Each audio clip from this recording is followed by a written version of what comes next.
Northern Manitoba is seeing temperatures above zero. We've had weather that's unheard of these last 2 months. Thousands of people in our region depend on ice roads to survive. Because of the warm weather, some roads haven't opened and others will not last the season. The Liberals have failed to act quickly to combat the climate emergency that is hitting Indigenous communities the hardest. Investments in climate adaptation are needed now. An airport for Wasagamag, all-weather roads for St. Teresa Point, Oxford House, and York Landing. When will the Liberals finally act to deliver these life-saving investments? Canadians for Tax Fairness reveal that most of us are taking key steps to tackle climate change. At least 90% of us have cut down our carbon footprint by over 3 tons per person in the last 30 years.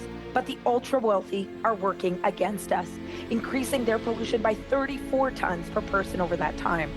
This is a result of decades of Liberal and Conservative governments giving the ultra-wealthy a free pass.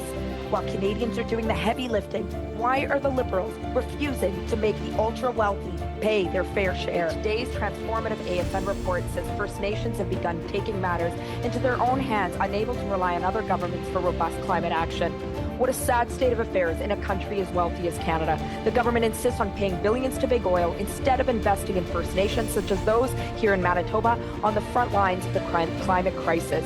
When will this government stop with the billions to big oil, show leadership, and invest in the priorities of Indigenous communities facing the climate crisis now? History. Indigenous communities are on the front lines of the climate crisis and are disproportionately paying the price. Yet Liberals are investing less than a third of all emergency preparedness money in prevention, choosing to be reactive.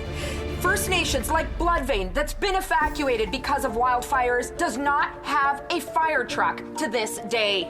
The AFN is asking for $30 billion in mitigation. The Liberal spending on mitigation is a drop in the bucket. Why are the Liberals pretending this reality is acceptable for First Nations and Indigenous communities facing the climate crisis?